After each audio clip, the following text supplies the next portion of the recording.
estamos en la última sesión en fisiología de la visión. Vamos a empezar. Bueno, esto ya de repente lo han visto, anatomía, la estructura del globo ocular. Ustedes saben que el globo ocular pues, va a estar constituido por un conjunto de lentes. El más importante, quizás porque va a cambiar en muchos momentos su forma, es el cristalino. ¿Sí?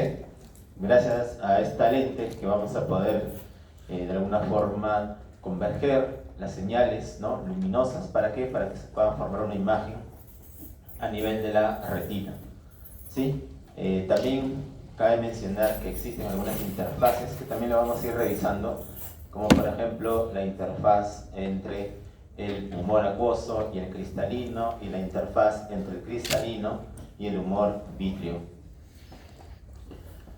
En este corte, para que observen donde existen algunas estructuras implicadas en la formación y en la absorción de este humor acuoso, que está justo por delante del cristalino y se va a absorber en esta estructura que se conoce como las trabéculas y el canal de Sleng, ¿no? Por ahí es donde el humor acuoso se va a ir absorbiendo, y muchas de las alteraciones de este proceso van a conllevar a que pacientes puedan tener, por ejemplo, el glaucoma de ángulo agudo, ¿no? Aumento de la presión intraocular porque no se va a reabsorber de manera adecuada el humor acuoso. Hablemos un poco ya de la óptica, ¿no? Recuerden que cuando los rayos luminosos atraviesan cualquier estructura, cualquier superficie, va a haber algunos fenómenos tanto de reflexión como de refracción de la luz. Ahora, los lentes, como les mencionaba, van a, de acuerdo a su estructura, van a causar divergencia o convergencia. Generalmente se dice que los lentes, en este caso convexos, como el que observan aquí, van a producir la convergencia de los haces luminosos, como lo pueden observar ahí, en un punto denominado el punto focal. En cambio, los lentes cóncavos, como el que observan aquí, lo que hacen es provocar divergencia de los haces luminosos, como pueden observar, ¿no? Se abren. Y esto explica por qué, por ejemplo, todos los que llevan lentes, fíjense su lente, ¿es convexo o es cóncavo? De costadito, mírenlo. Ahí está, así como lo hace su compañera. ¿Es convexo o es cóncavo? Cóncavo es así, como una concavidad, ¿no? La mayoría es cóncavo, ¿sí o no? ¿Sí?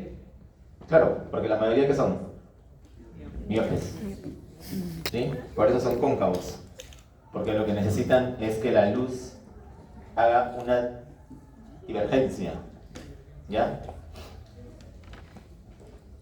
Entonces, si hemos dicho hace rato que los lentes convexos van a provocar la convergencia de los haces luminosos, cuanto más cerca esté el punto focal del lente, se dice que es más potente. Por eso que acá ustedes ven, si el punto focal se forma a 1 metro del lente, se dice que tiene el poder de 1 dioptría. Cuanto más cerca el lente, más dioptrías tiene, por lo tanto es más potente.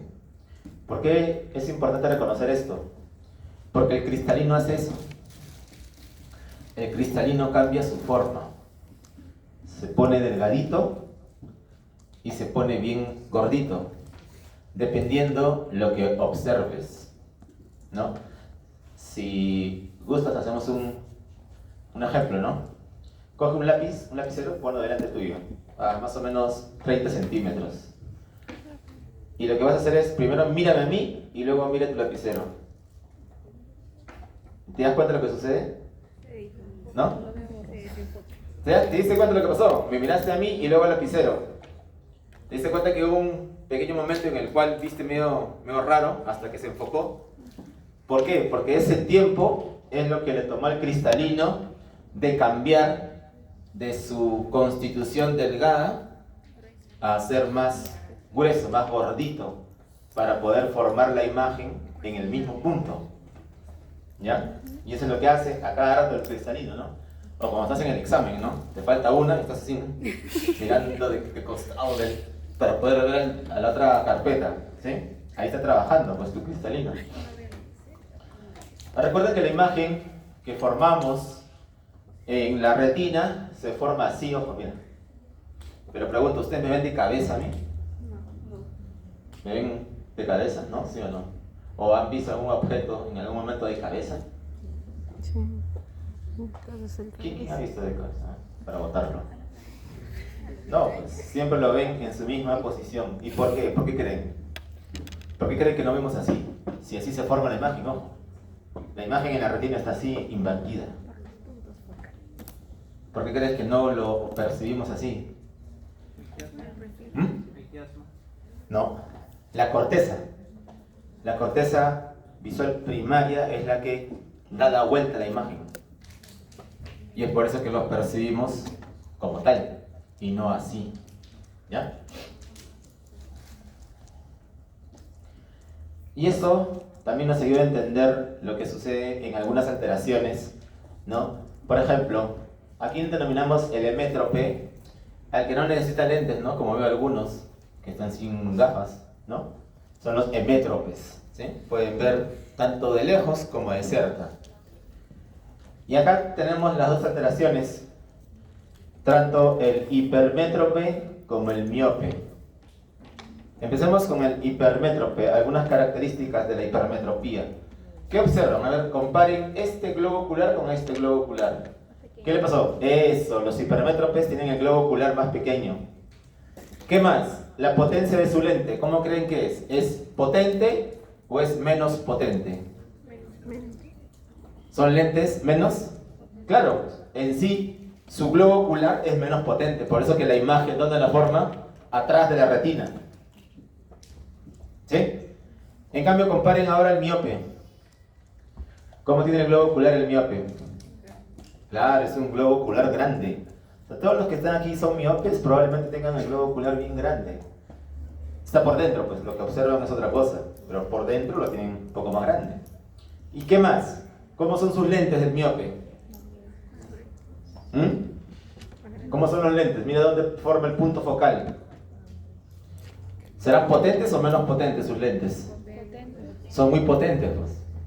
Es por eso que todos los que vieron su lente cóncavo, ¿qué hace la concavidad? Diverge, los hace luminosos, pues, hace menos potente. Por eso que nos ponen lentes cóncavos, para bajarles la potencia. En cambio, al hipermétrope, ¿qué necesitará? Un lente convexo, pues, no potente. Por eso les ponen un lente convexo. ¿Ya? Por eso que algunos tienen el lente así, ¿no? Como una prominencia, como con una pancita, ¿no? ¿Por qué? Porque son más hipermétropes. ¿Sí? Y ahí ustedes pueden también observar lo mismo, lo que sucede en la corrección del hipermétrope y del miope, ¿ven? Con lente cóncavo y el otro con lente convexo.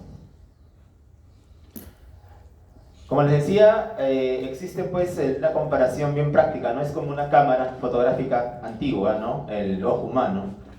Y tiene un sistema de lentes. Cada interfase es un conjunto de lentes, ¿no? Por ejemplo, la interfase desde más afuera, el aire con la superficie anterior de la córnea. Luego, ¿quién? La superficie posterior de la córnea con el humor acuoso. Luego sigues, humor acuoso con cristalino. Y luego, cristalino con humor vítreo. Todos esos cambios de superficie a superficie hacen que se conforme todos los lentes que tienes. Pero de todos ellos, el que tiene mayor poder es el cristalino, porque ya han visto cómo cambia su forma. Y ahí está, ¿no? Si se dan cuenta, comparando todas, sumando todas las dioptrías, tenemos que el poder de nuestro ojo, del ojo humano, tiene 59 dioptrías. ¿Ya? Y de todos, el cristalino pues es el mejor.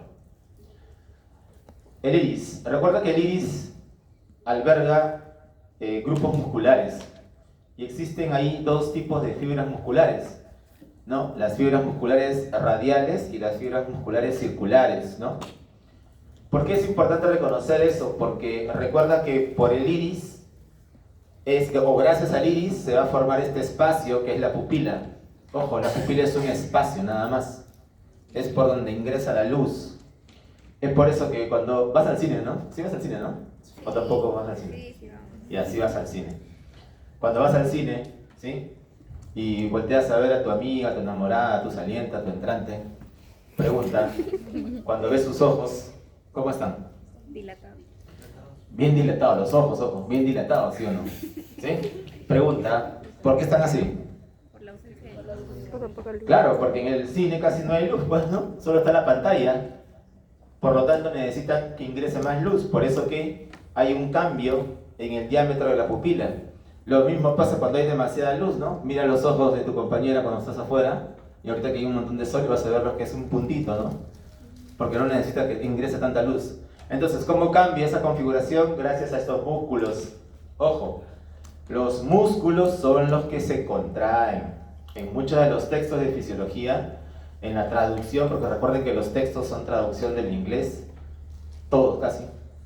Por lo tanto, ponen en muchos textos, se contrae la pupila, se dilata la pupila. Pero eso causa confusión. ¿Por qué? Porque la pupila no es un músculo, es un espacio. Aumenta su diámetro o disminuye su diámetro. El que se contrae son los músculos y los dos efectos es por contracción del músculo. Como mencionan ahí, las fibras circulares al contraerse por el parasimpático provocan miosis. ¿Y se acuerdan que revisamos en el sistema nervioso autónomo que el sistema nervioso parasimpático actuaba mediante su neurotransmisor? ¿Qué neurotransmisor? Acetilcolina. ¿Y qué receptor estaba ahí en los músculos? Muscarínicos. Pero en este caso específico, en el músculo del iris, ¿te acuerdas que los muscarínicos eran pares e impares, no?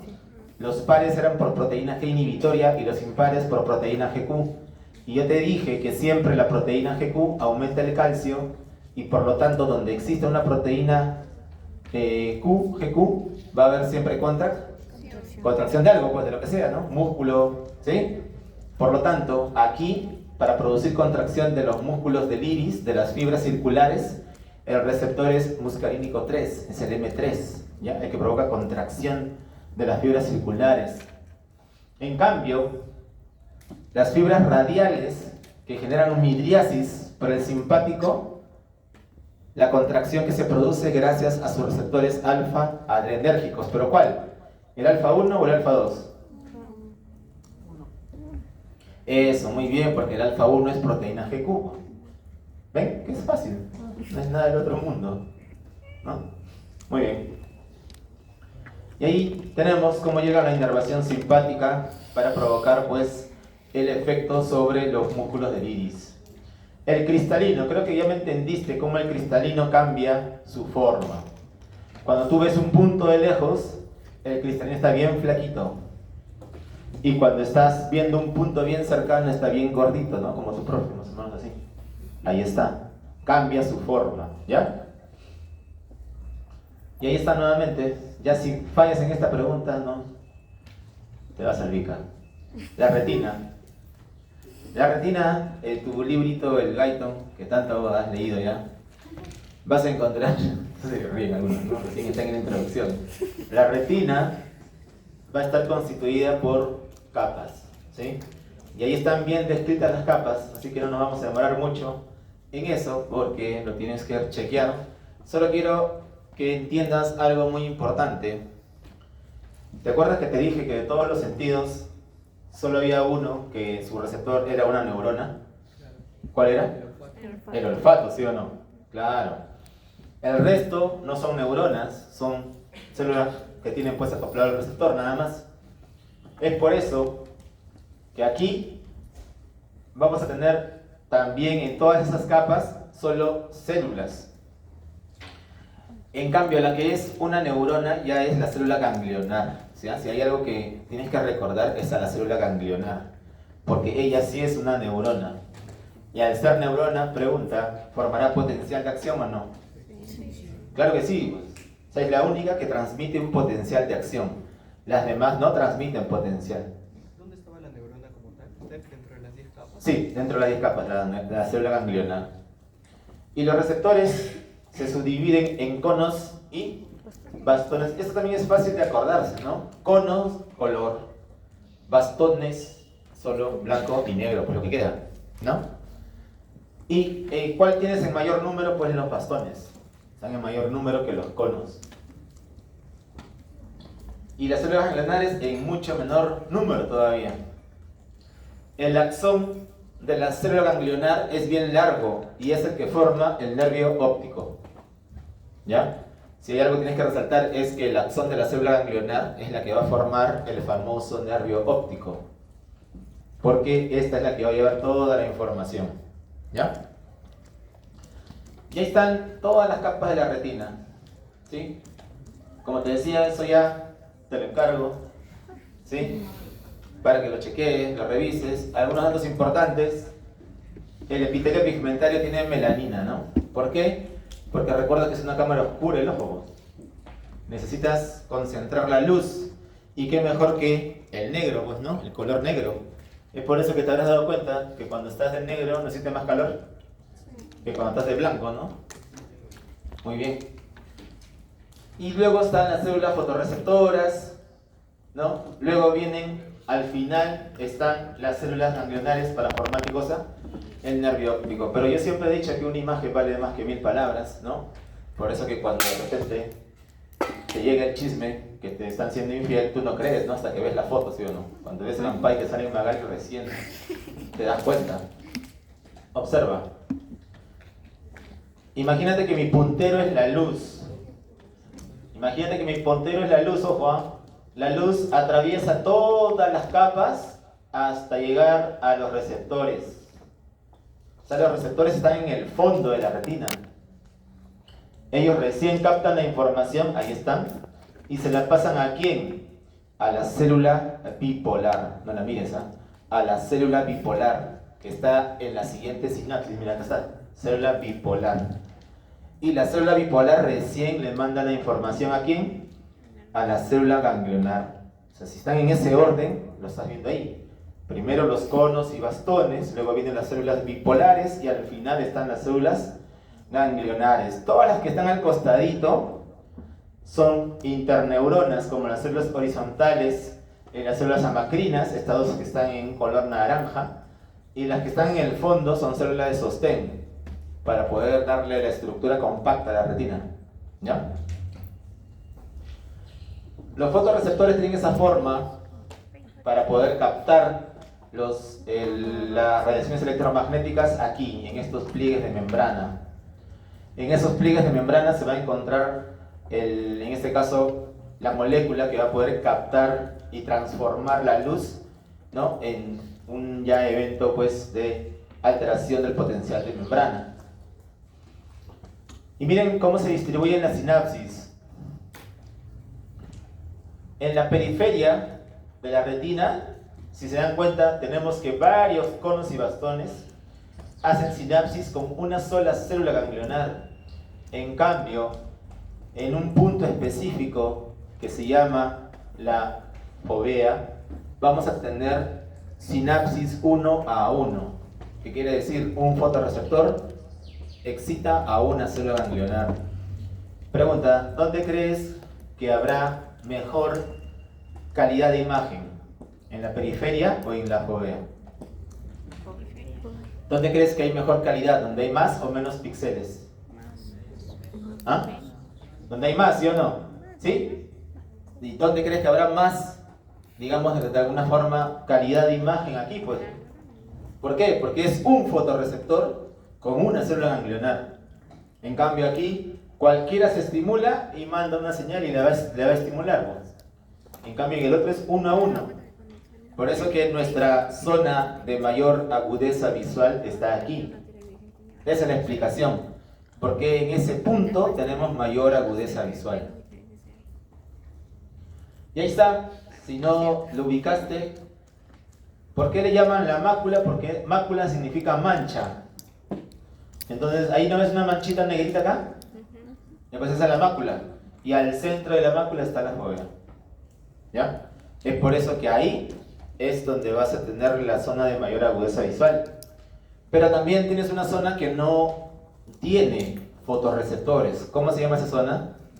Que no tiene fotorreceptores. O sea, en toda tu retina hay una zona que no capta imagen, ojo, ¿eh? No capta imagen, o sea, es un punto ciego. que es justo ahí, ¿no? ¿No ves ahí una cosita amarillita? Ese es el inicio del nervio óptico. Y ahí solo hay axones de células ganglionares. Si no lo viste, te lo enseño. Ahí está. Ahí solo existen axones. No hay receptores.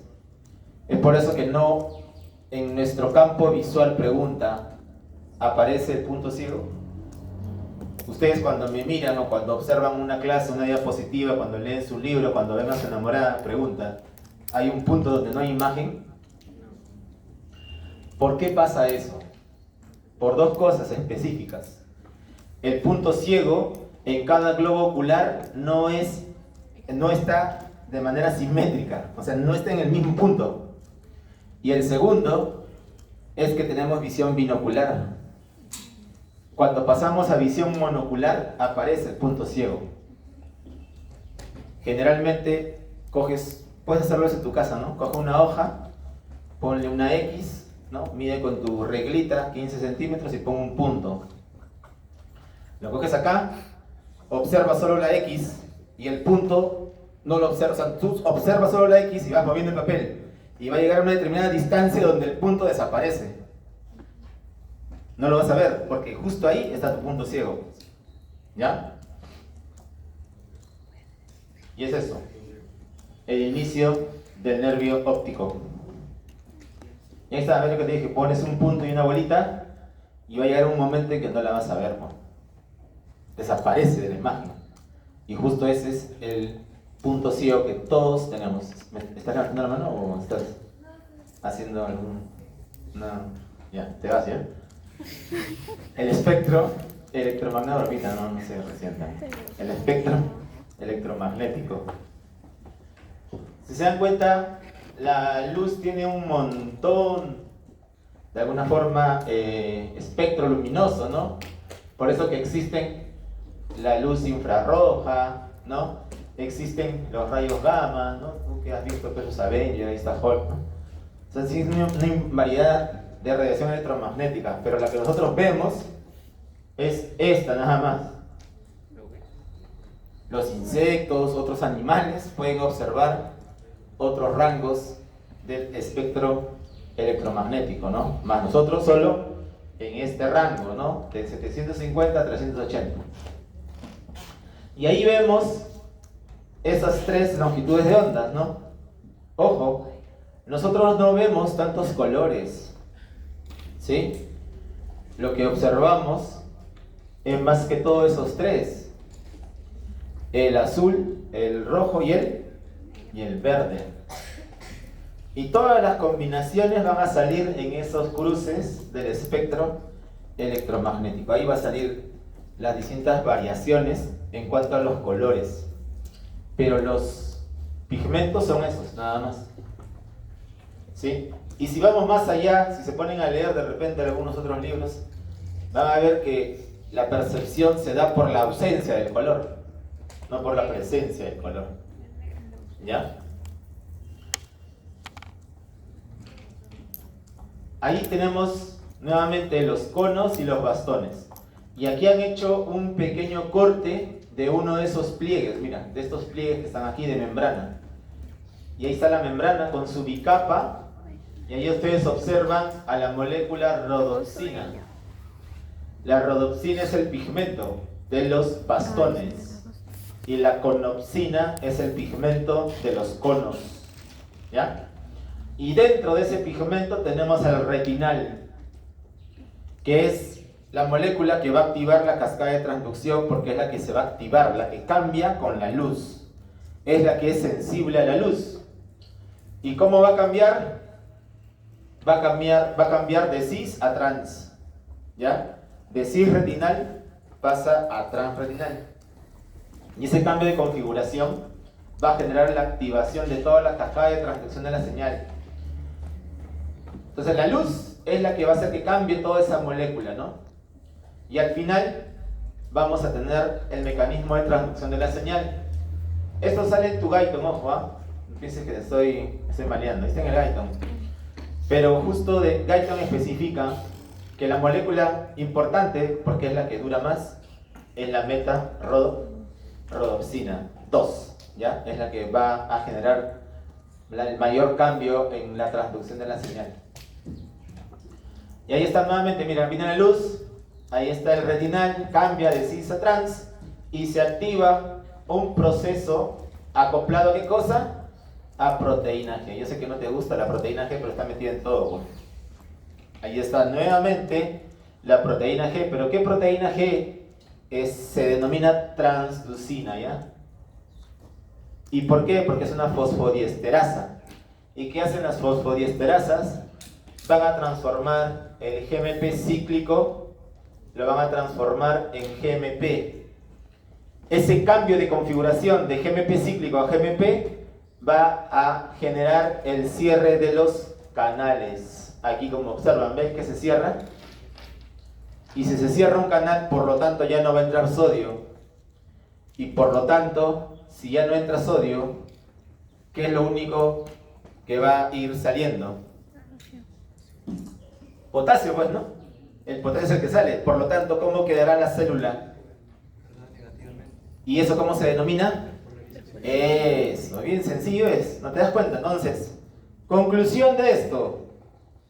En el día, el receptor se hiperpolariza.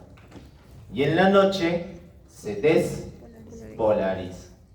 Ahora, doctor, no me voy a acordar en el examen. Ya, si no te vas a acordar, entonces recuerda, haz memoria. Tú en el parque con tu enamorada de día y tú en el parque con tu enamorada de noche. ¿En qué momento te despolarizas más? En la noche. Ya está, ya. Con eso nunca me olvidé yo tampoco. ¿Ya? Entonces en la noche te despolariza tu receptor. Y en el día estás hiperpolarizado. ¿Ya? Y ahí está. Sacado de Borón. Es un buen libro que pueden tener a la mano. Creo que lo tienen en la biblioteca también. Y este nos especifica pues lo que sucede. Lo mismo que te he dicho, ahí está. De día y de noche. De día hiperpolarizado, de noche despolarizado. Y cuando se despolariza, por lo tanto, aquí ¿qué secreta? Su neurotransmisor. ¿Qué neurotransmisor? Glutamato. La conducción. Hace rato te he dicho algo que debes recordar. Te dije que la única neurona que era la célula ganglionar. Entonces los demás que transmitían son los potenciales locales. Entonces por eso se denomina potencial electrotónico o conducción electrotónica. O sea, pasa de célula a célula sin ser potencial. El único que va a generar potencial es la célula ganglionar, ¿no? Y ahí están algunas características de la conducción electrotónica, que es lo mismo que un potencial local, que lo vimos en la primera clase. Las células ganglionares van a tener distintos tipos. ¿Por qué? Porque no va a ser lo mismo, por ejemplo, que tú observes un objeto en movimiento, que observes colores o que observes intensidad de colores, ¿no? O detalles. Por eso que tenemos 3 tipos de células ganglionares, para captar cada una de esas cosas. Movimientos, colores, cambios o variaciones en la intensidad del color. Y también la organización, las vamos a organizar en 2 grandes grupos también, ¿no? Las magno y las parvo. ¿De qué se encargan las magno? Empieza con M, ¿sí o no? Entonces es movimiento. Las parvo, forma, detalles y colores. Es bien fácil de recordarlo. Y cada uno tiene magno, a ver, a tu cabeza, cuando te mencionan la palabra magno, ¿qué viene? Grande, ¿sí o no? Ya, esas son células más grandes, son más rápidas, son más sensibles y están ausentes ¿dónde? En la fovea. En cambio el otro son más pequeños, ¿no? Y son asociados a la visión de colores porque ¿qué cosa captan? Forma, detalle y color. Y ahí está su organización, mira. Ahí, esto rojito representa, el rojito y el amarillito representan células ganglionares. Y cómo se van a, de alguna forma, agrupar, ¿no? En las magno y en las parvo. Y de esa manera llegan a la corteza. Por eso que en nuestra corteza tenemos grupos neuronales que se van a encargar de cada cosa. Ahí está, ¿ves? Movimiento, forma, color. La vía visual. la vía visual te la explico en un gráfico para que me entiendas. Este no me gusta, este tampoco, este. Ahí te explico la vía visual. Entonces ya sabes que el que transmite potencial de acción es la célula ganglionar. Pero observa en el gráfico. Observa que para formar el nervio óptico tienes dos colores, ¿no? Un verde y un rojo. ¿Sí? ¿Por qué? Porque tienes dos retinas. Una retina en verde nasal y una retina en rojo, retina temporal. ¿Por qué es importante reconocer eso? Porque cada retina tiene un campo visual. Tu retina temporal, ¿qué cosa ve? El campo visual nasal, o sea, lo contrario. Y tu retina nasal de mi ojito, ¿qué cosa ve? Mi campo temporal, mi campo más externo. En cada ojo pasa lo mismo. Se cruzan los campos. Por eso que allí lo ven cruzadito. Ahora, si ustedes se dan cuenta, la información se transmite al nervio y hay una decusación de la información, ¿no? ¿Dónde decusa la información? En el quiasma. Pero pregunta, ¿las fibras de quién cruzan? Las fibras de las retinas nasales. Ahí está, pues clarito, ¿no? Mira, lo verde es lo que cruza. Y luego siguen formando el tracto óptico hasta llegar a los cuerpos geniculados laterales y forman las radiaciones ópticas para recién llegar a la corteza. En cada una de esos estamentos tú puedes tener lesiones que te pueden dar, ¿qué cosa? Manifestaciones en alteraciones de los campos visuales. Por ejemplo, imagínate que vas al clásico Alianza y por ahí ves un acuchillado, ¿no? Le rompen el nervio óptico del lado derecho. Pregunta, si tu nervio óptico del lado derecho se lesiona, pregunta, ¿qué cosa no vas a ver? El campo visual de ese ojo, pues, ¿no? Si estás dañando esas fibras, entonces ese ojo no ve. Eso se llama... ¿Qué hace una lata ahí? Una chela. Fue chico. Guarde su botellita, ¿no? Su latita. Ahí está, ¿sí? Pregunta. Eso se lo entiende porque es fácil. Pero el punto 2. En el punto 2, ¿qué ha ocurrido? ¿Qué se lesionan? Las fibras.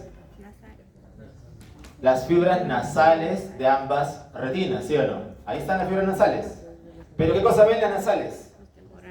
Los campos temporales. Es por eso que cuando se pinta, ojo, siempre se pinta lo que el paciente no ve.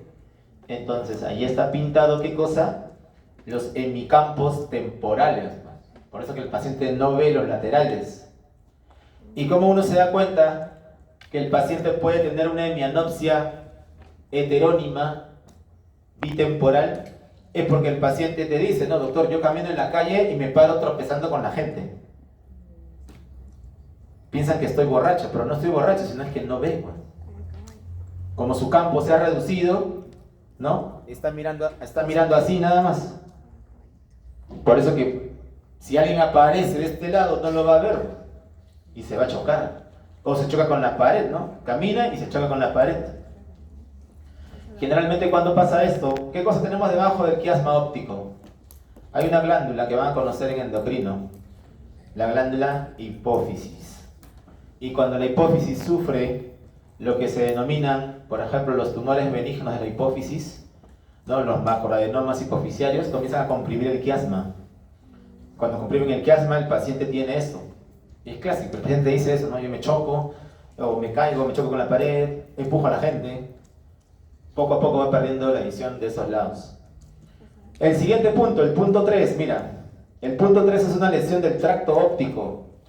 La lesión del tracto óptico, ¿qué cosa agarró? Las fibras de la retina nasal del ojo izquierdo y las fibras de la retina temporal del ojo derecho. Por lo tanto, en el ojo izquierdo, ¿qué cosa no veo? El hemicampo temporal. Y en el ojo derecho, ¿qué cosa no veo? El hemicampo nasal. Eso se llama hemianopsia homónima. ¿Ya? Siempre acá a veces hay confusión, ¿no? Y como el examen está muy tenso, te confundes. ¿Cómo era heterónimo, homónimo? ¿Cuál era el hetero? ¿Cuál era el homónimo, no? Es bien fácil, pues date cuenta. ¿Por qué le llaman homónimo? Porque son dos figuras iguales, ¿sí o no? ¿No? Son dos círculos iguales. Por eso le han puesto eso, homónimo. Es en el mismo lado la lesión, ¿no? Está pintado en el mismo lado. En cambio el otro, si tú los comparas, los pones uno encima del otro, no son iguales, son diferentes. Por eso se le han puesto heterónimo. ¿Ya?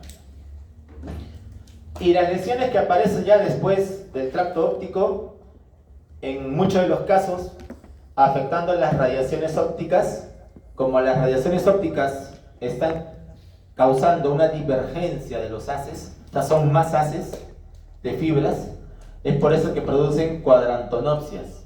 Pero cuanto más grande la lesión, van a abarcar más, pero generalmente como son lesiones pequeñas, van a ocasionar solo compromiso de la cuarta parte. Y eso se llama cuadrantonopsia. Y la cuadrantonopsia puede ser también homónima, porque es la misma distribución. Si se dan cuenta, la única mianopsia heterónima se produce ¿dónde? En el quiasma. Todos los demás van a producir siempre homónimos. ¿Ya? Y pregunta, ¿por qué las lesiones de la corteza producen una cuadrantonopsia pero con respeto macular? Esto se llama cuadrantonopsia con respeto macular. ¿Se acuerdan que hace rato vimos la mácula? Ya. ¿Por qué se respeta la mácula? Porque la mácula tiene doble irrigación. ¿Qué quiere decir eso? Que lo irriga la arteria cerebral media y lo irriga la arteria cerebral posterior. Entonces, cuando uno tiene un compromiso cortical, es generalmente porque hay un daño de las arterias. Y como tiene doble circulación, serías bien piña, es como ganarte la tinca, que te dé un infarto de los dos lados al mismo tiempo, de las dos arterias. Es por eso que siempre las cuadrantonopsias corticales tienen el respeto de la mácula, porque ya sea una, la va a irrigar, pues, y por eso que todavía persiste la visión ahí. Por eso que lo notan que está de esa manera. ¿Ya? Muy bien. Creo que esta visión, para que lo puedan ir repasando. Audición. Audición también es importante, porque imagínate no escuchar, ¿no? O imagínate, en algún momento has ido a la piscina, a la playa, y has sentido que se te tapa el oído. Es feo, ¿sí o no? O cuando estás viajando, sales del avión, también se te tapa, ¿no? Y es horrible sentir esa sensación. Ya, es casi pues parecido cuando uno va perdiendo la audición. Recuerden que la audición no necesariamente se va a perder de repente por alguna noxa, ¿no? Sino también por el trauma acústico. Y el trauma acústico, prácticamente estamos siempre en contacto con el trauma acústico, ¿no? Probablemente tú también lo estés en contacto porque usas esos aparatitos, ¿cómo se llaman? Audífonos. Pues los audífonos causan trauma acústico. Lo mismo pasa, por ejemplo, con los claxon, ¿no? Lo mismo pasa, por ejemplo, ¿alguna vez has pasado cuando están haciendo una obra con el martillo neumático? Lo mismo, ¿no? O el encender una moto, también. ¿Sí? Puede causar trauma acústico. Entonces, la audición se va a reflejar ¿en qué? En la percepción del sonido. Y el sonido se va a poder transmitir ya sea por aire, por líquido, por los sólidos, ¿no? Y eso es lo que va a captar, ¿qué cosa? Nuestros receptores a nivel de la cóclea. Entonces, el sonido se va... ¿Quién crees que transmite mejor el sonido? ¿El aire, el sólido, el líquido? El aire. ¿Ya? El aire. Siempre el aire va a transmitir mejor. Y generalmente va a generar esta forma, ¿no? La forma de ondas. Estas ondas tienen pues una frecuencia, ¿no? Un ciclo va de aquí a aquí, de rojo a rojo es un ciclo. Tenemos dos características importantes del sonido: la frecuencia y la intensidad. Cuando hablamos de frecuencia, hablamos de ciclos por segundo, por minuto. Cuanto más ondas tenga, tiene más frecuencia, pues. En cambio, cuando hablamos de intensidad, hablamos del tamaño, de la amplitud de la onda. Cuanto más tamaño tenga la onda, es más intensa. O sea, son dos características diferentes, ojo. La frecuencia y la intensidad. ¿Cómo creen que lo podemos diferenciar? ¿No? Porque a veces dicen, doctor, pero ya, pues, la frecuencia, la intensidad, pero ¿cuál es la diferencia? Escuchen hablar a una mujer y escuchen hablar a un hombre. Las mujeres, ¿qué cosas crees que tendrán? ¿Mayor qué? ¿Frecuencia o menor intensidad? ¿Qué cosa tienen? Menor intensidad. Claro, la voz de la mujer tiene mayor frecuencia, pues casi llega a la frecuencia de generar trauma acústico. No, no es broma, no es broma. Pregunta, el grito de un hombre y el grito de una mujer, ¿cuál te genera mayor malestar? Depende del hombre también. Depende. ¿El del hombre? Depende. No, ¿quién es más agudo? Pues acaso un hombre grita, "Ah", ¿no? ¿Sí o no? Tal vez. Depende Claro, del cuanto más agudo es, genera mayor, ¿qué cosa? frecuencia. Claro. ¿Y la intensidad? Depende, ¿no? Hay algunos que sí tenemos buena intensidad de voz y otros que de repente su voz es menos intensa, pero eso va a cambiar, ¿no? ¿De acuerdo a qué cosa? A la cámara de resonancia que tengas, pues. Recuerda que, ¿por qué crees que tenemos esto que denominan la manzana, ¿no? Eso le da resonancia, o eso lo viste una mujer que tiene su manzana. No, pues, ¿por qué? Porque no genera resonancia, ¿no? Su voz no es tan resonante. Nosotros tenemos esto que genera mayor resonancia de la voz. Entonces, ahí tenemos, por ejemplo, mira el intervalo audible para la especie humana entre 20 y 20.000 Hz. Tenemos el rango. Pero la mayor sensibilidad es pequeñita, entre 1000 y 4000 tenemos mayor sensibilidad. Ahí está, ¿ves? No te mentía, la voz del hombre, la voz masculina, tiene hasta 120 Hz. En cambio, el doble es la voz femenina. ¿Sí? Mayor frecuencia. Y el sonido va a seguir todo este, digamos de alguna forma, todo este camino, ¿no? Hasta llegar al encéfalo. Tanto desde afuera, tu pabellón auricular, hasta llegar a los receptores que están en la cóclea. Por eso tenemos una estructura del oído externo, oído medio y el oído interno. Empecemos con el oído externo, ¿no? Aquí es importante qué cosa el pabellón auricular. Y tiene una importancia y tiene un porqué de su forma. ¿Has visto la concha? Mira, mira, al costado de tu compañero, mira, mira su concha. Tiene una forma, ¿no? No sé por qué se ríe. Tiene una forma específica, media ova, ¿no? Tiene una concavidad. ¿Por qué tiene una concavidad? Eso, ¿para qué? Para que los sonidos, que la onda de sonido que es grande, se concentre e ingrese ¿a dónde? A prácticamente, claro, pensando en el trago, ¿no? Ingrese pues a la cavidad. Por eso tiene esa forma. Luego tenemos otra estructura importante que es el tímpano. El tímpano es el que va a recibir en primera instancia todo este fenómeno del sonido, ¿no? Toda esta longitud de onda. Es como el écran, no se cae este écran, ¿no? Cuando viene el sonido, imagínate que es el tímpano, hace esto. Ese movimiento. Y eso es lo que va a movilizar la cadena de huesecillos y al final moviliza el líquido que se encuentra en la cóclea, ¿no? En el caracol. O sea, es todo mecánico. La transferencia es todo fenómeno mecánico, ¿no? Entonces lo que hace es poder de alguna forma recibir el sonido. Es una membrana semielástica y está adherida a la cadena osicular. ¿Qué es la cadena osicular? Son los huesecillos: yunque, martillo y estribo. El mayor desplazamiento que va a tener el tímpano es a este tipo de frecuencia, los 2000 Hz. Y ahí está el tímpano. Es lo que tú vas a observar, ¿no? ¿Alguna vez has visto un oído? ¿Has visto el tímpano con el otoscopio?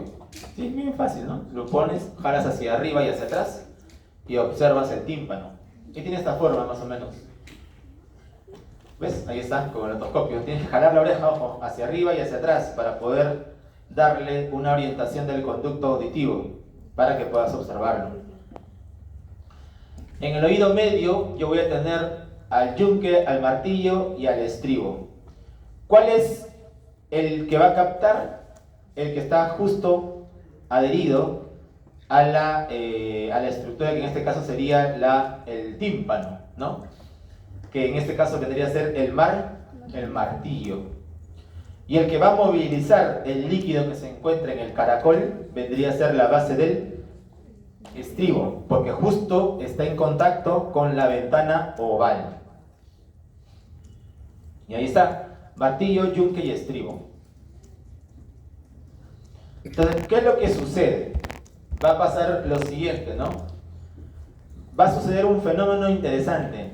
Si yo comparo el área del tímpano con el área de la base del estribo, hay una diferencia grande, ¿no? Tengo más o menos esta diferencia en superficie, entre 55 a 3.2 milímetros cuadrados. Hay una diferencia grande. Es por eso que se produce una ganancia, ¿no? Es por eso que el sonido va a generar la movilización del estribo. Porque si no tuviera esa constitución o si no tuviera esa diferencia en áreas, no tendría la fuerza suficiente para mover el líquido. Por eso es importante esa constitución, ¿ya? Entonces la ganancia que se produce es aproximadamente de 22 veces. Por eso generamos más fuerza. Y eso es lo que ocurre, ¿no? Miren cómo se mueve el martillo y empuja al estribo. Tenemos algunos músculos que van a de alguna forma proteger en el momento que ocasionamos o se ocasiona el ruido. Ahí tenemos al tensor del tímpano y al músculo estapedio o al músculo del estribo, ¿no? ¿Qué es lo que van a ocasionar? Pregunta. Si esto empieza a vibrar más, ¿cómo yo hago para que deje de vibrar tanto? ¿Ocasionando qué cosa? Tensión opuesta, ¿sí o no? Y eso es lo que hace, pues, como el martillo está aquí adherido, el músculo del martillo jala el tímpano, lo tensa, para que no se mueva tanto. Lo mismo pasa con el músculo del estribo. El músculo del estribo lo jala de la ventana oval. ¿Para qué? Para que no esté presionando tanto al líquido. ¿Entienden? O sea, los dos buscan proteger, ¿no? Y es por eso, cada uno tiene una inervación. El del martillo es el quinto y el estapedio es el séptimo. Y ahí están, ¿no? Acá creo que, ahí está. El del tensor del tímpano y el musculito del estribo, ¿no? Lo jala el estribo, ¿eh? Ahí está, lo jala el estribo. Para que deje de estar ocasionando movimiento de líquido, ¿no? El oído interno, ese caracol que viste hace un momento es como un conducto, es como un tubo.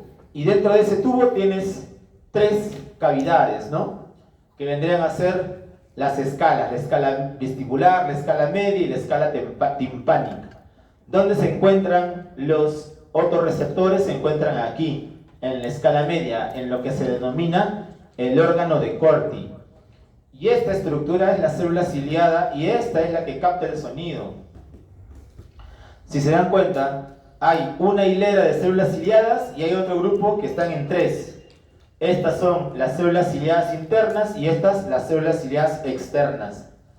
¿Cuáles son las que transforman el sonido ya a un potencial? Son estas, las células ciliadas internas. Las externas tienen otra misión que ahorita les voy a explicar. Entonces tenemos en el oído interno, aquí, 2 líquidos, la endolinfa y la perilinfa. ¿Por qué es importante la distinción? Porque la endolinfa está aquí, en la escala media. Y la endolinfa, ¿qué cosa tiene? Una gran carga de potasio. Es por eso que creo que en alguna de las clases te dije que estas células se despolarizan porque les ingresa, ¿qué cosa? Potasio. Es la única célula en todo tu sistema que se va a despolarizar porque le meten potasio. Porque recuerda, ¿dónde hay más potasio? ¿En el intra o en el extra? En el intra, pues, pero este es un espacio extracelular rico en potasio. Solo ahí, ¿ya? En cambio la perilinfa sí, es normal. Tiene alta carga de sodio. Y ahí está cómo se forma esta perilinfa, ¿no? Gracias a un transporte iónico, hacen que vaya metiendo carga hacia la endolinfa. ¿Qué carga? Carga de potasio. O sea, al final todos los mecanismos de transporte, este es mecanismo de contratransporte, cotransporte y también canales de cloro. ¿Para qué? Para permitir el paso del potasio. hacia la endolinfa y cargarla, ¿no?, con este ion. Entonces, como te dije hace un momento, las células ciliadas internas van a ser lo que transmiten ya el impulso. Y esta es unas microfotografías donde se ve la misma distribución. ¿Ven? Una sola hilera, 3 hileras. Esta es la que va a captar el sonido. Estas tienen otro tipo de función. Y aquí lo vamos a ir resaltando, ¿no? Miren las formas que tienen cada uno de ellos. Pregunta, todo lo amarillo que ves aquí es aferencia, o sea, entrada al sistema nervioso. Pregunta, ¿quién tiene más aferencias? La célula ciliada interna. Todo lo que veas negrito o gris, perdón, son eferencias. ¿Qué quiere decir eferencias? Son salidas del sistema nervioso hacia la periferia. ¿Quién tiene eferencias? La célula ciliada externa. Esa es una diferencia importante, ¿no? ¿Y por qué? Eso lo vamos a explicar en un gráfico en un momento. La membrana basilar, ¿qué cosa es la membrana basilar? Es esto, para que no se rayen. Esta es la membrana basilar. Y esa membrana basilar tiene algunas características, ¿no?, que van a depender de su consistencia, ¿no? Hay fibras colágenas, pero también el diámetro va a cambiar, ¿sí? De acuerdo a cómo se acercan al helicotrema, van a tener diámetros diferentes. Y aquí lo pueden observar, miren. Al inicio, la membrana basilar es bien delgada y se va engordando hacia el centro del helicotrema. Si se dan cuenta, ¿ven? Cómo aumenta su diámetro. ¿Y por qué tiene ese cambio en el diámetro? Porque al inicio, cuando es más delgadito, puede captar alta frecuencia. En cambio, cuando es más gordito, va a captar mayor frecuencia, ¿sí? Perdón, alta frecuencia al inicio y baja frecuencia al final. Como pueden observar, ese es el sacado del Guyton, para que no se rayen mucho ahí. Y ese es el movimiento. El movimiento del líquido, ¿qué cosa origina? Origina que las células ciliadas vayan hacia arriba, hacia abajo, hacia arriba, hacia abajo. Porque el líquido es como si estuvieras parado en un bote en el mar, ¿no? Cada ola mueve el bote y te mueve a ti. Y eso es lo que hace el movimiento de las células, ¿ya? Van hacia arriba y luego bajan, hacia arriba y bajan. Y ese movimiento hace que los cilios cambien su inclinación. Es por eso que cuando los cilios se inclinan hacia el cilio más grande, o sea, hacia el estereocilio o el kinetocilio, lo que van a generar es la entrada masiva de potasio. Y cuando se inclinan en el lado opuesto, hiperpolarizan. O sea, son dos fenómenos. Inclinación hacia el cilio más grande, despolarización. La inclinación contraria, hiperpolarización. ¿Ya? ¿Y cuál es el neurotransmisor que se secreta o el transmisor? Es el glutamato también.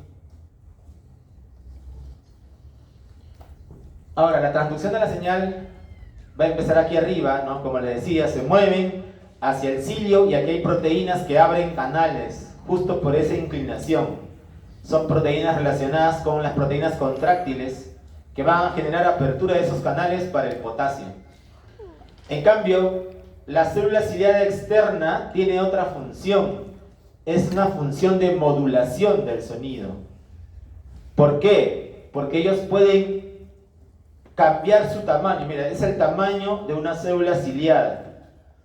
Pueden modificar. Pregunta, si ellas se pueden modificar, ¿a quién también van a mover? A la membrana basilar, pues. Y si se mueve la membrana basilar, ¿a quién van a excitar? A la célula ciliada interna. Eso es lo que ocurre, pues. De repente, en algún momento habrá pasado, no, de repente ahora no, pero en mis tiempos de repente, ¿no? Cuando ibas a una fiesta y está toda la puya y tú querías sacarle el teléfono a alguien, pregunta, en un primer momento ¿no sentías que no escuchabas su voz? Y luego cuando pasa un determinado tiempo ya empiezas a percibir mejor la voz con el que estás hablando, ¿no? ¿No te ha pasado? Que estás en un lugar con demasiado sonido y cuando te quieres concentrar en una voz, al inicio como que se pierde, ¿no? Te acercas un poco, de repente haces algún gesto y empiezas ¿a qué? A percibir mejor el sonido donde te estás concentrando. Ya, esa modulación es gracias a esta célula ciliada. modulan la membrana para que perciban mejor cierto sonido. ¿Ya? Y ahí está, ¿ves? Cambian su forma y mueven a la membrana basilar. Y eso es lo que hacen, ¿ves? Se contraen y mueven la membrana para generar transducción del sonido, ¿no? La vía auditiva, te lo explico mejor en un cuadro que tengo por acá. Ahí está, ¿no? Todo empieza en el órgano de Corti, donde están los receptores, y la primera sinapsis que se produce es en el ganglio espiral. Luego la información va de ahí ¿a dónde? A los núcleos cocleares que están en el bulbo, y de los núcleos cocleares pasan ¿a dónde? A los colículos, ¿no? ¿Te acuerdas de la lámina cuadrigémina? Ahí estaban los colículos, ¿no? Superiores e inferiores, ahí va. Y luego pasa al cuerpo geniculado, pero el cuerpo geniculado medial. Y de ahí a la área, el área auditiva primaria, ¿no? Es todo el paso de la información, ¿no? Lo que estaba en el cuadro anterior, hasta el córtex auditivo primario. Justo ahí está, mira, el área auditiva primaria y secundaria también tiene una distribución, pero su distribución es de acuerdo a la frecuencia. Hacia la parte más anterior es la menor frecuencia. La mayor frecuencia es a la parte más posterior, donde va a llegar el sonido. El trauma acústico, miren, lo que no ocasiona trauma acústico, y desde aquí donde está el rojito ya es trauma acústico. Y miren, ahí está la motocicleta, ¿no? Un concierto, el martillo neumático, despegue de avión, explosiones. Todo eso va a producir trauma acústico, ¿ya? ¿En algún momento les ha pasado que de repente han pasado cerca de un parlante, justo se apaga y se vuelve a prender con fuerza y no genera el ruido y empiezan a sentir como un sonido, ¿no? Como un acúfeno en el oído? Ya, eso es también trauma, ¿no? Hay personas que se quedan sordas cuando les pasa eso, solo por el trauma del tímpano. Y último sentido, hablemos de la parte vestibular, que está muy relacionada con el equilibrio. Cuando hablamos del equilibrio, recuerden que no basta solo una estructura, sino es un conjunto de estructuras, tanto desde la parte periférica, como también tiene que ver aquí la propiocepción, tiene que ver el sistema visual, tiene que ver también el cerebelo, en lo que vendría a ser el equilibrio. Es un conjunto de sistemas que se van a acoplar y van a llevar la información al final para poder mantenernos en una determinada posición. Y sobre todo, lo más sensible es la posición de nuestra cabeza con respecto a nuestro cuerpo. Por eso que los cambios de posición de la cabeza pueden generar en algunos desequilibrio, ¿no? Sensación de inestabilidad. El órgano vestibular también es un par y están en cada lado, donde en los canales semicirculares, en el utrículo y en el sáculo. Ahí van a estar encontrados los receptores para el equilibrio. Ahí están los canales semicirculares, el sáculo y el utrículo. Es una pieza anatómica ya de los canales semicirculares. Algo importante es el reconocimiento de la posición de los canales. Aquí tienes, es como si tú vieras una esquina, ¿no? Ahí está la esquina. Tienes el canal horizontal, que es el piso, y las paredes, ¿quiénes son? El canal superior y el canal posterior. De esa manera, están en 3D, pues. ¿Y para qué? Para poder, de alguna forma, activarse ante la posición o el movimiento de la cabeza. Es por eso que aquí en este cuadro explica qué movimiento va a estimular un canal en mayor cuantía. Por ejemplo, si alguien te dice, ¿no? Hoy día toca clase de fisiología, mejor vamos al cine. ¿Tú qué le dices? No, ¿no? No, porque ya estás en el VICA, ¿sí o no? No. Entonces, mira, ese no que haces con tu cabeza, ¿qué cosa está estimulando en mayor cantidad? El canal que está en el piso, pues. Porque ahí se mueve el líquido. Ese vendría a ser el canal horizontal. En cambio, no, si te dicen lo mismo, pero estás en clase de bioestadística, ¿qué dices? Sí, ¿no? Vamos. Claro. ¿Y el sí? ¿Qué está generando? ¿Movimiento de quién? Del canal que está justo arriba, pues, superior. Y cuando tú estás dudando, ¿cómo mueves la cabeza cuando dudas? Tal vez, ¿no? Puede ser, ¿no? Ya, ese movimiento lateralizador de la cabeza estimula aquí al canal posterior. Los 3 movimientos van a poder estimular cada uno de estos canales. Pero también tenemos movimientos que van a estar relacionados con el cambio de posición de la cabeza con respecto al eje. Y es eso también captado por otras estructuras, como por ejemplo el utrículo y el sacro. Generalmente el sistema nervioso va a recibir la información de aceleración y de desaceleración. Por eso también va a ser muy importante la orientación visual, ¿no? Ahora, ¿quién va a enviar función estática? Los receptores maculares. Y los receptores maculares se encuentran en el utrículo y en el sacro. En cambio, los receptores ampulares envían información de movimiento. Cuando tú estás corriendo, ¿no? O cuando estás en movimiento, son estos los que van a informar para el equilibrio. Y ahí están los ampulares que se encuentran dentro de los canales semicirculares, en las ampollas. Por eso viene el nombre de ampulares. Y cada vez que el líquido se mueve, lo estimulan, pues. Cada vez que el líquido se mueve, lo estimulan. Y también para despolarizarse, ¿cómo crees que se van a despolarizar? Porque se inclinan hacia el cilio más grande. Lo mismo que pasa con la otra célula ciliada de la audición. Y ahí está, los canales semicirculares, ¿no? Cuando uno está en aceleración, empieza a estimular el movimiento del líquido, empieza a mover los cilios.